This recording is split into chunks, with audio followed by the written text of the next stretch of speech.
Hey everybody, how you doing? It's Jer. We're doing a pop-up live stream. We've got some new friends with us. It is very exciting. It's a busy day in Detroit news. And I got to tell you, I didn't think we were going to even do a show on Friday. And then we just had to find new and fun friends, as well as some regular friends. So I'm Jer Stays. If you've never been with our live stream before, to my left is none other than the indefatigable Fletcher Sharp, who often talks about sports and things on the east side. How are you? No one's ever called me that before, so learning new things about myself today. Well, you're always here. Whenever we call you, you're here. I mean, yeah, that's the perk of being available, is, being here. That's true. Over to my right is one of my favorite voices over the years talking about Detroit things, whether it was on Curb Detroit, Urbanize, a bunch of other places. I would say one of the best voices about development in town over the last decade. Robin Runyon, how are you? Welcome back. It's been a minute. I'm great. Thanks for having me, Jer. Yeah, it's so good to have you.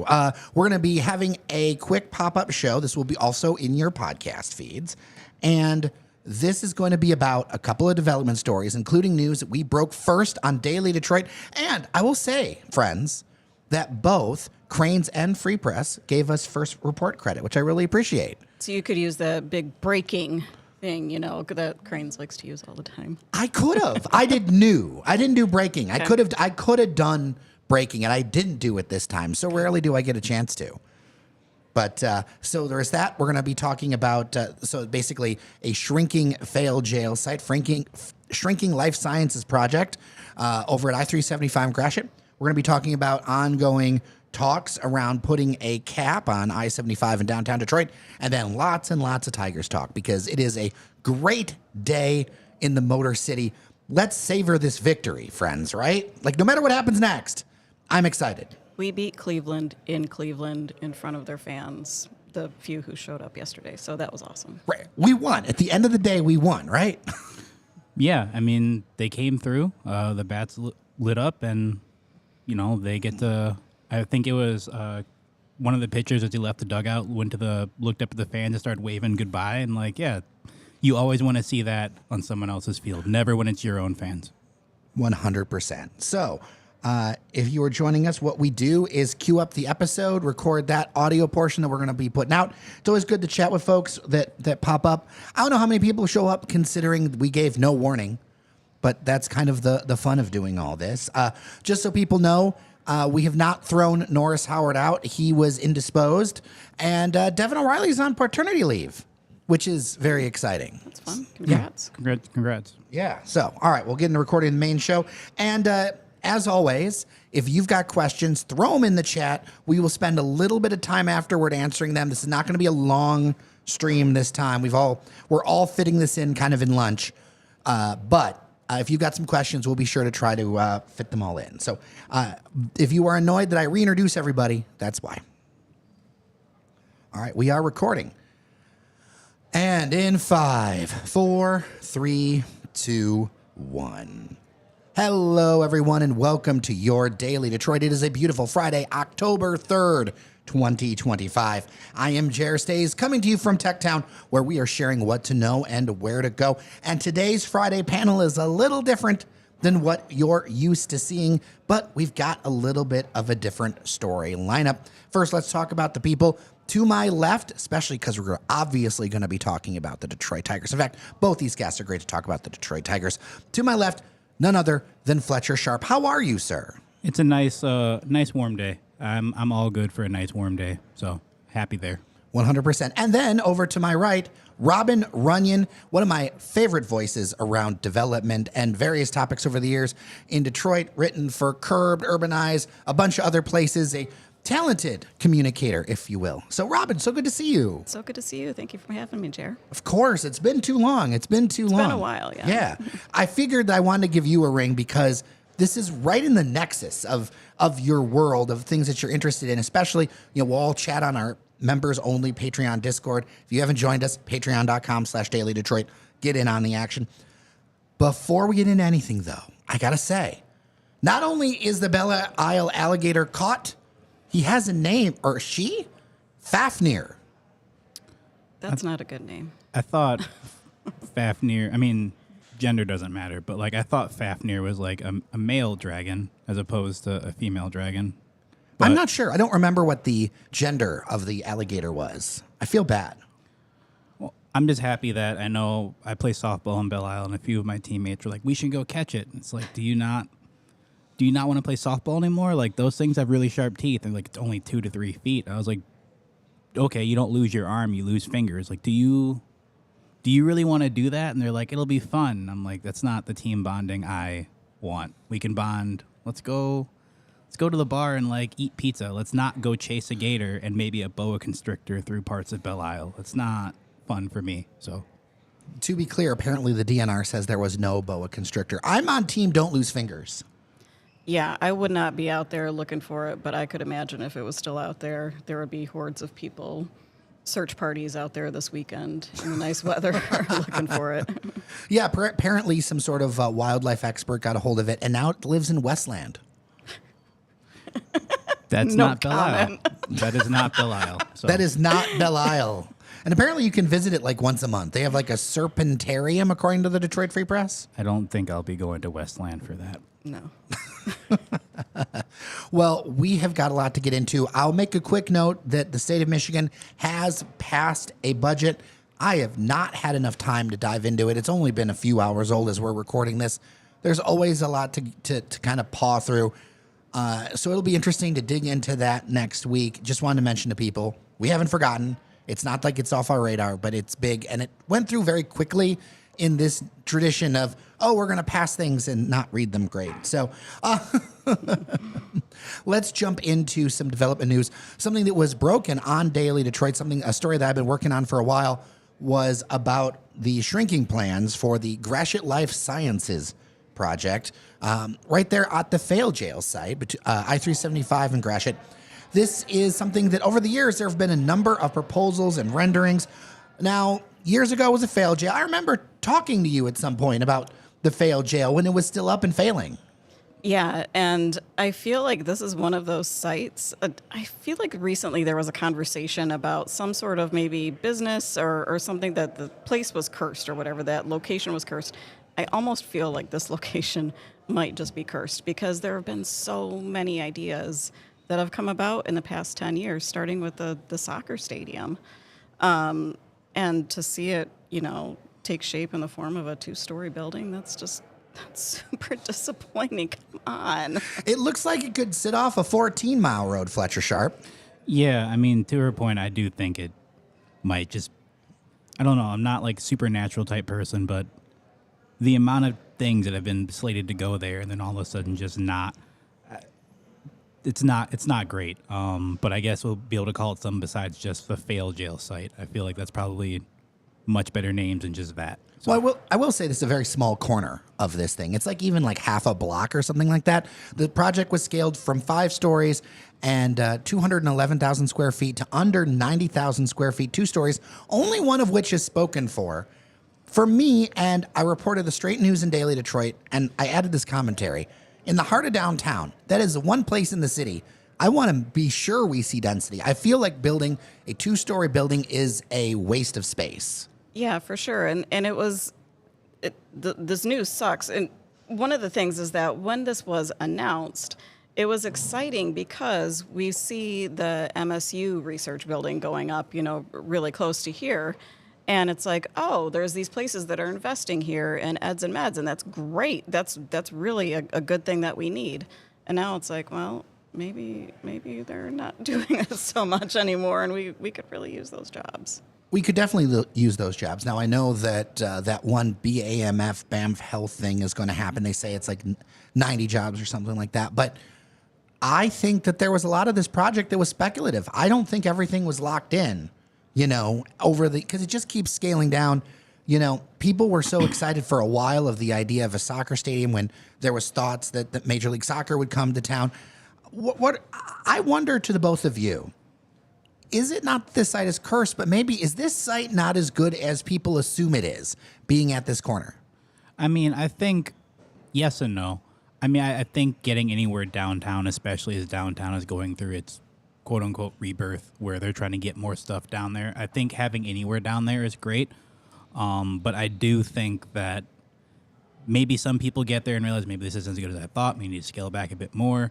I think anything going there at this point is progress. I just don't know if this is going to be like the it before they scale down again or something else. But yeah, I don't know. This spot has been here for so long, and you mentioned the soccer stadium, scaling back from that to where we are now, and just I don't know. This feels like a really weird loop that we might be talking about in another year or so. You know, Robin Runyon, I remember looking at the renderings for the early stages of this life sciences complex. It was when we thought 375 was going to be a boulevard.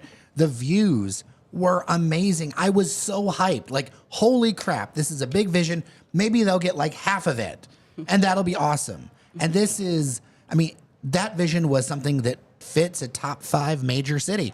And now we have something that fits in Madison Heights. Yeah, and before that, it was the U of M Center for Innovation that was supposed to be there too, as well, wasn't Yeah, it? that was the failure too. We didn't mention Right. that failure. Yeah.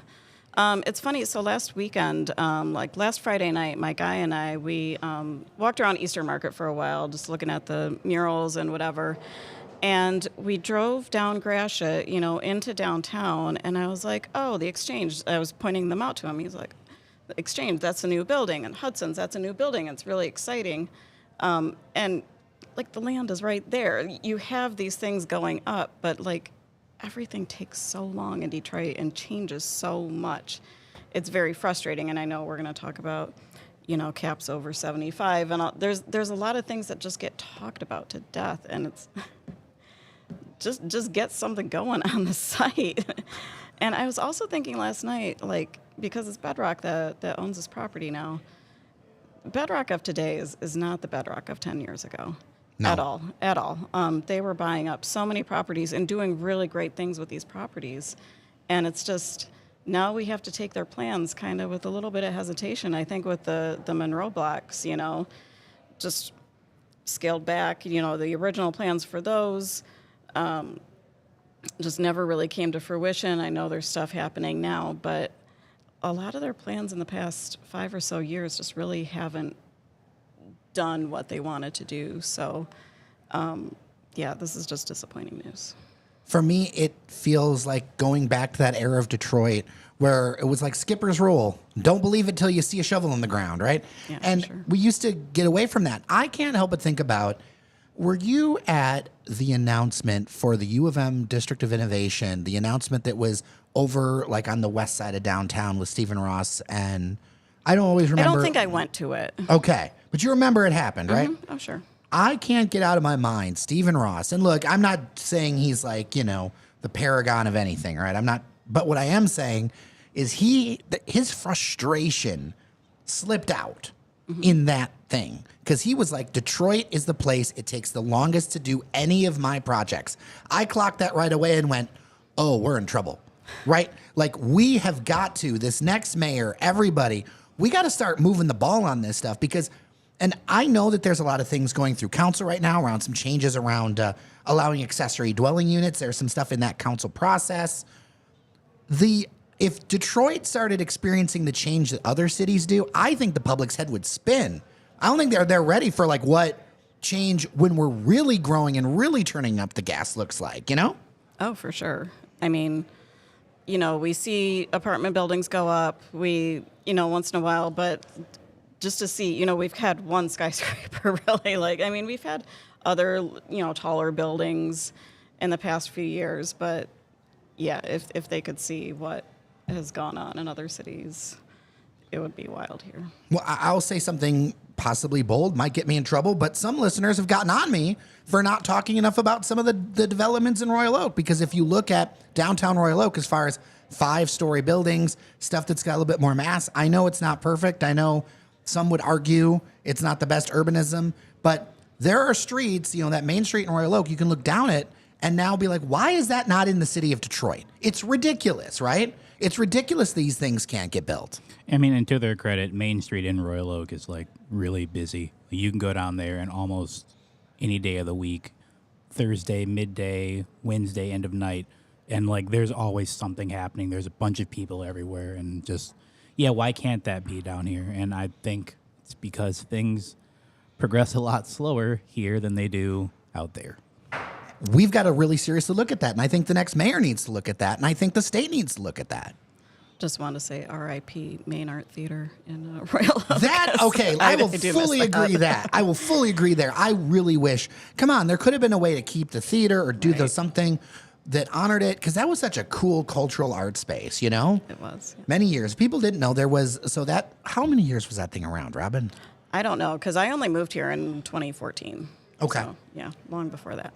Yeah, for sure. So I think universally we think, now do we think that it should still be built, or should we try to find someplace else for, I mean, there's more than 90,000 square contiguous feet open in downtown Detroit somewhere, right? There's got to be. I mean, yeah, but I don't know. To your point of Detroit of old, where you don't believe until you see a shovel, like I just gonna wait to see that before I say anything else about it. That's fair. That's fair. All right. Last night there was a public hearing for feasibility around I-75 caps in downtown Detroit. The idea being to cover it over in sections so that there would be kind of a park space, a gathering space.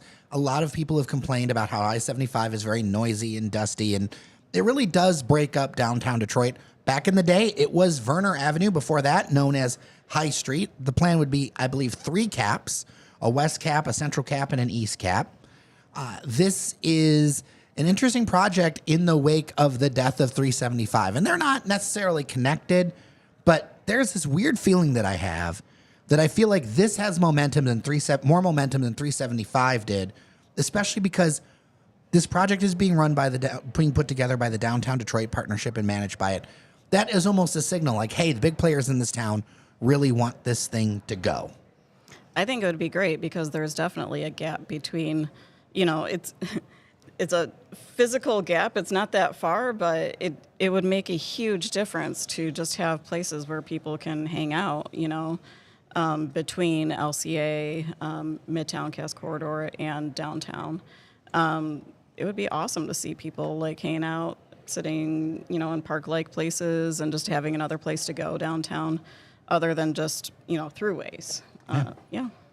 I mean, I think if it's done properly, I think it'll be a good idea. But if not, I think it could maybe add a little bit more congestion, longer ways to get downtown and through downtown. So, yeah, if it's done well, this could be great. I've seen some renderings. Renderings seem all right, but renderings also are not like finished product. So as long as it's done well, I think this could lead to getting more people out and about through parts of downtown. I really wish we thought a little bit bigger with it. I know that we have open spaces to fill as far as leasing, but I cannot help but think about a cap that's in downtown Columbus that they've done that where there's restaurants on either side. When you drive down their Main Street, you have no idea that you're crossing a freeway. And then another part of it connects to their North Market. And again, you have almost no idea that there is a freeway there. I stayed at a Airbnb near there, and I heard no freeway, and I was literally next to the freeway. And they did such a good job with it some years ago. And yes, I'm all for more green space. Yes, I'm all for connections. But I feel this could be opportunity missed. Like we could do something really good with the street level with it. I also think that our idea of congestion is a lot different than maybe other cities' versions of congestion. Like seriously, so I went to a concert at the Masonic it was a Saturday night a month ago. And I checked to see what else was going on in the city that night. And there were other concerts going on. There were other things. So I was like, okay, I'm going to go a little early so I can find a place to park. I literally found a parking spot on the street like a block and a half away from the Masonic. It was ridiculous, and I was super early. And I don't feel like our traffic is actually that big of a problem. There are some areas on the west side of the region that can be pretty bad, like that 275 corridor can jam up. And 94, when they do that repair work, is going to be a little bit of a mess. But I 100% agree. Last time I was in Chicago, I was like, oh, yeah, Detroit doesn't have traffic. Yeah. Straight out. And I also do not want to hear again someone say, no, there's no room for you in Detroit. No. I live on a block with like a quarter of the houses on it. Come on. I mean, comparatively, like, yeah, you take Detroit's traffic to, say, Chicago or Atlanta or L.A. or even Miami traffic. Yeah, comparatively, the traffic is not the same.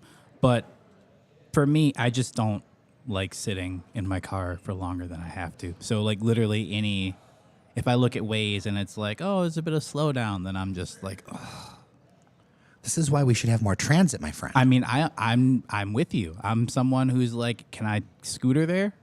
I will. I won't get in my car. I'm fine. I mean, I have a scooter parked around the corner where I'm like, I'm going to have to reserve it and sprint there and hope no one takes it. But like, yeah, anything that allows the city to kind of, I mean, I've said it multiple times every time I've come on when a topic comes up. Anything that allows the city to try to get back to how it was back in like a little bit the 90s, 2000s, where like you saw people well, not the 2000s, but like the 80s, 90s, where you saw people everywhere, where the city was thriving. People would come out and just be able to move around and do things, and then also go to events. And then maybe if they need to drive through, do things like that. I'm all for it, just as long as it's done properly. Because there have been plenty of times where people have promised to do things like that, and they've bungled them, and then as a result, the city has suffered, and the people have suffered, and then all the negative things about the city come back again, and it's just like a nasty cycle that I hope gets broken in a positive way, so we can get back to the city, maybe not being top 5 in the country, but like being one of the better ones where people aren't making those little crappy side jokes at it. Anything else? You mentioned Waze. I have become a Waze convert. I am back to using Waze, by the way. Oh, Waze is great. I used to do this. I stopped because realized little side feature where they have like famous people that'll talk to you. One year it was Samuel L. Jackson. One year they had Santa Claus. One year it was Tony the Tiger. There's a little feature where like you can have it record like your own saying, where it's like turn left or whatever. So like I had some of my friends record some things, and I thought it was great. And then I was supposed to turn right.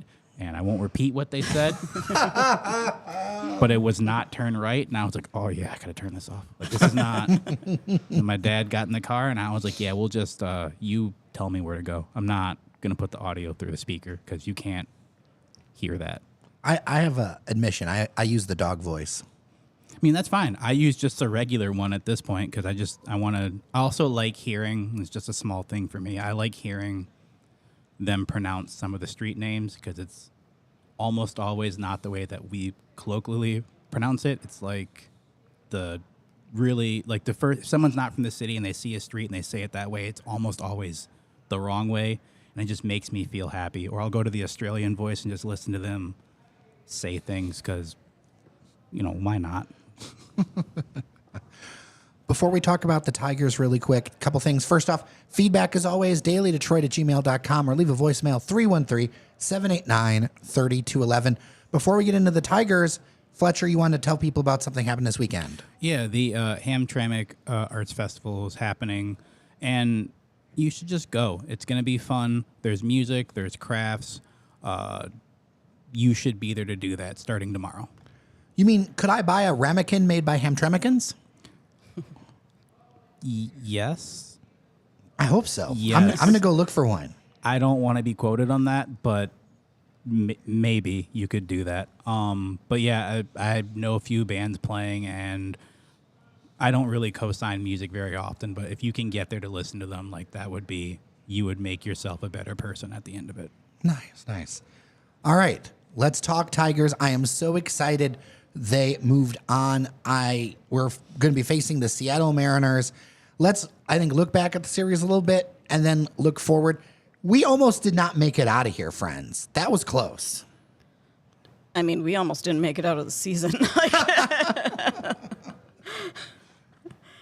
No, it was, I'd forgotten how stressful playoff baseball could be because like last year when we made it, we weren't supposed to make it. So it was actually just fun seeing them play in the playoffs. And now we've played well all year. So there were expectations, and my stress level was kind of up there for a lot of it.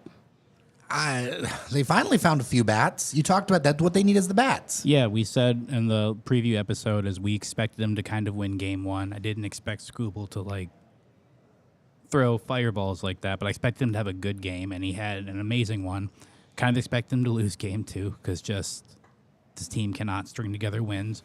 But we said in order for them to advance, they need to find a way to hit. And before then, they were like 5 for like 25 or 23 with runners in scoring position, which is like not how you win. And finally, they kept talking about he's a hometown kid. Dingler hits a home run, and then the bats kind of like, all right, we can do something as well. I'm not going to lie. When they walked Carpenter to get to Winslow Perez, I was like, this is where the inning ends right here. This is where it ends. He looks shaken at the plate, and he crushed the ball down the line. I was like, all right. And then everyone's like, I guess I can hit the ball too. So, yeah, it kind of was a nice moment there. It won't lie. Got a little shaky with Will Vest. They keep talking about how he's a great fielder. He's such a great fielder. He makes all these plays, and like the simplest ball he'll see all postseason. I can assure it. I don't know how it hit him in the head. Like, I don't know how that happened, but it hit right off his dome, and that can't happen. But thankfully, it was only 2 runs. They were able to rally back and hold on. And anything that makes Josh Gaddis and Brian Rocchio and Steven Kwan say, I am all for that. I do not. Little bit of PTSD from last season. I just do not like seeing them smile because I know it's going to come at the expense of something that I enjoy. So, and I was really impressed that Will Vest came back and pitched a really good 9th inning. Like after messing up that badly in the 8th, coming back and closing it down was pretty amazing. For sure, for sure. I'm just glad we got through it. We're looking forward to Seattle. How are we feeling? I am optimistically nervous. Seattle's a fun team. They're a young team. They're fun to watch. I like Seattle. So this is a different feeling going into it because I really hate Cleveland. So, I mean, I've actually been to the ballpark in Seattle a few times. It's a great ballpark. I think it'll be a really, really hard series for the Tigers. Yeah, they hit the ball hard. Cleveland specializes in, like, run prevention, quote unquote, but, like, Seattle hits the ball hard. The ball travels a bit more in their park. And they, just like Cleveland to a degree, they have someone who, like, when he's up to bat, you need to pay attention. And Cal Riley, who I think should be the MVP, he's going to hit the ball hard. Whether it's going to go out of the park or not, like, he's going to hit the ball hard. So you got to make sure you score when you can. You can't leave 25 odd people on base. If you do that, you will lose in 4 or 5 games. So tighten up, get the hits that matter. Bullpen's got to do what they need to do to minimize damage, and Skubal he doesn't have to go strike out 15 people, but he's got to have a game where, like, he goes in there and shows why he should be the Cy Young. And hopefully whatever spark they had in the 7th inning yesterday, hopefully they remember that and can feel that again. I was the biggest Javi Baez critic for a long time, just because he deserved it. This year he's changed it around, and he started that rally yesterday in the 7th inning, and that was awesome. But, like, looking back in the past month for the Tigers, and I was listening, I don't listen to sports radio very often, but I was listening a little bit this morning, and kind of looking back on how awful this past month has been. They have not gotten 6 runs since September 10th. Like, it has been that long, and they have not had a good inning like that since September 10th. I can tell you what might have happened on September 11th when they were in New York. I'm not going to go there, but Superstitious, if you will. a little bit. That's what happened. Yep. I won't. That's what happened. Yeah. I agree with you there. Okay, good. We need to address leaving men on base. We just have to, because if you keep doing that, Seattle is a different caliber team than Cleveland. Like, Cleveland, I'm glad we beat them, but they weren't that good. No, they weren't. They weren't playing very well either, to be quite honest. Seattle's a really solid club, and we just can't leave that many people on base and think that we're going to win. So I think that's the key. And what specifically do you think AJ Hinch or others have to focus on to make sure that happens? Like we said, Cleveland specializes in run prevention. They just get a few runs, and it's like, we don't want to give up anything. Seattle might not get the people on base, but they will hit the ball over the fence, so it doesn't really matter if they leave people on. And if you're into a team that's going to beat you by hitting 3 home runs, 3 solo home runs, you have to score. Like, that's really it. There's no, like, we'll do it, small ball, big ball, whatever. You have to get someone on first to second, home, etc. And really, I think it comes down to concentration. It comes down to not staying within yourself. Like, again, to Robin's point, big Javi Baez hater. When they brought him in, I was like, ship him up to Holland, let him use his windmill prowess there, power the state, whatever, because he's not helping this team at all. When they made their run last year, and I was like, well, made it in spite of him. He's on the bench. That's great. how much of his money is left if we cut him? Like, I don't want this man back. But he's shown veteran leadership. He's shown, like, I can do these things, and it's great to have him here. But in that moment, staying within yourself. So, like, maybe you go up there, you go 0 for 2, game 1, 0 for 3, game 1. Come game 2, like, don't get up there and start rushing. Don't start swinging at pitches that you just need to swing at because you want to make contact. And, like, breathe and don't make errors. And I know that sounds like a lot, but, like, just don't make errors. Like, if you need to take a second, take a second. You don't have to do the spectacular play. Just take a second and breathe, get through it, and bring the men home. That's really it. It's just fundamentals, really. Just, remember what they were doing earlier in the season and just having fun and getting out there and playing baseball the way it's supposed to be played. And I feel like past few months, they just have completely gone out the window with that. All right. I have to ask you then, how are you both feeling on like a confidence level, percentage-wise, about the Tigers for this series? How are we feeling? Who wants to go first? I don't think either of us think they're going to win the series. No, I don't. Okay. I think it's a better chance if they win game 1. But yeah, I don't know if I can see them winning 4 times. That's hard. And again, Seattle the Tigers were the number 1 team in the AL for a while, and then Seattle win, and then the Tigers just dropped out. So I know that it's possible because they were playing at like a similar level, but they hit the ball hard, and I see it being maybe a 6-game win for Seattle. Truly. This is a 5-game series, though, isn't it? Oh, The LDS, I think the ALDS. Oh, I thought is it was. 6. I went to 7. Then yeah, I see it being a 4-game for Seattle. I see Detroit getting a game. I see them being competitive for a game. I have a game where I see them getting blown out. So here's to hoping that last one is competitive. I think it'll be a fun series to watch. And I hope it is fun when it comes back to the city next week, Tuesday and Wednesday. I hope our guys play well. I hope the fans don't leave depressed those days. Yeah, but it's going to be a tough series. I think it'll be tougher. Like if by chance we make it to the championship series, I honestly think this one will be tougher than that one.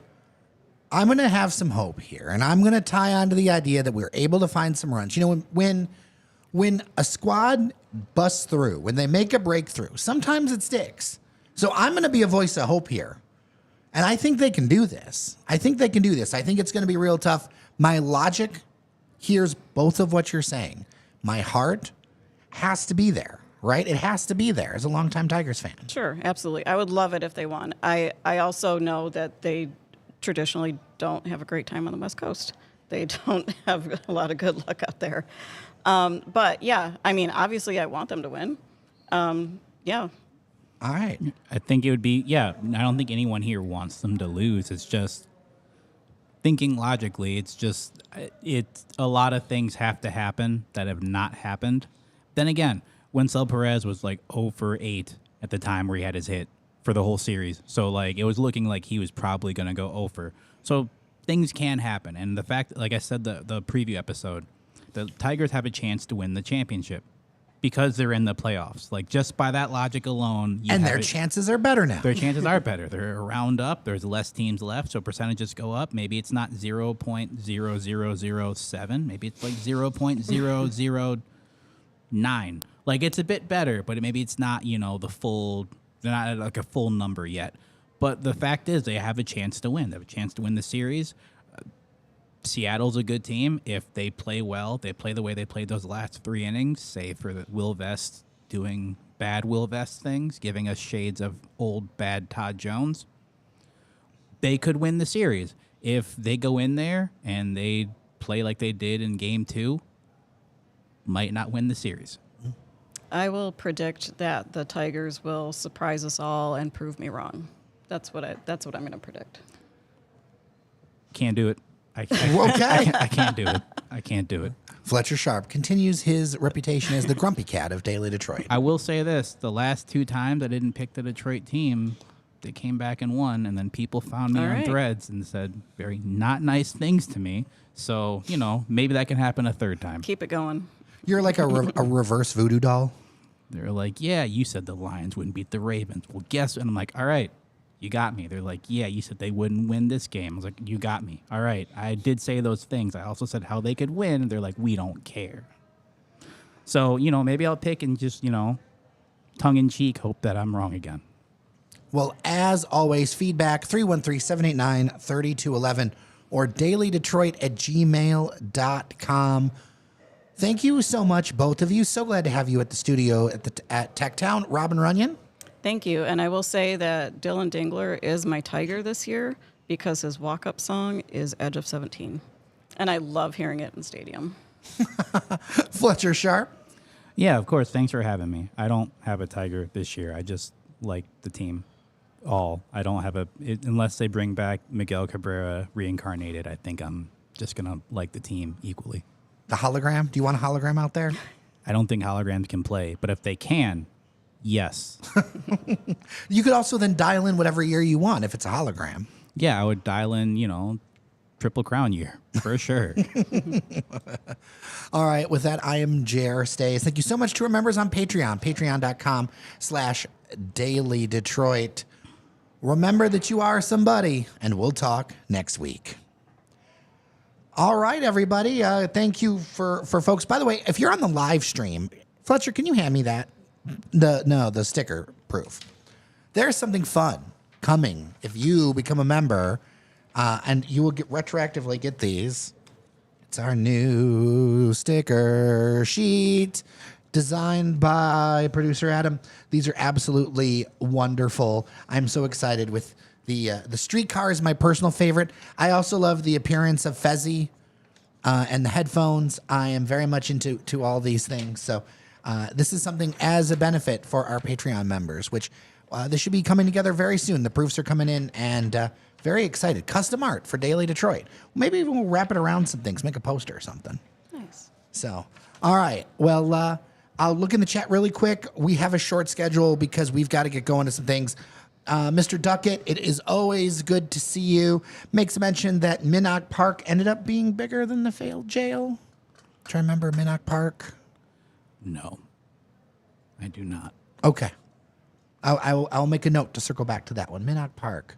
Sounds familiar. It is familiar. Why is my brain not working? I'm going to do a quick on-air Google, which is something I would not normally do. Okay, that is the Grandmont Rosedale development, the apartments out there. Oh, I did not know that was the name for it. Minnock Park Place. Okay. Yeah, I know where that is. Okay. I did not know that. Yeah, I just knew it as Grandmont Rosedale, that area. Norris was out there. Yeah. Yeah, he was out there getting some photos. But thank you, everyone, for popping in and watching us. This was a lot of fun. Robin, so good to see you. Good to see you too. Fletcher Sharp, as always. Yeah, I'm glad to be here. We've got Lions We do have Lions coming up. We didn't even talk about them, but that's okay. against another Ohio team. I was real quick. I was looking at a betting app, and they were like, "Oh, we can get like one big ol' bet in there." And I was looking, and even as like a wild Lions fan, not me, but I understand some of the bets seem like crazy. Where it's like, "Oh, the Lions are gonna have 400 yards of offense, and they're gonna win by 43." And I was like, That's insane. Like I feel like if you're betting a team's gonna lose by that much, you got to take the under there. If you do bet, if you don't, then that's good for you. Don't. But like if you do, like I feel like that's a crazy thing. But no, I guess that's showing how people think the Lions will be doing this Sunday. I don't do a lot of sports betting. Robin, do you do sports? No. I do not. No. All right. Well, thank you so much for watching, everybody. Really appreciate you, and we will see you next week. Take care.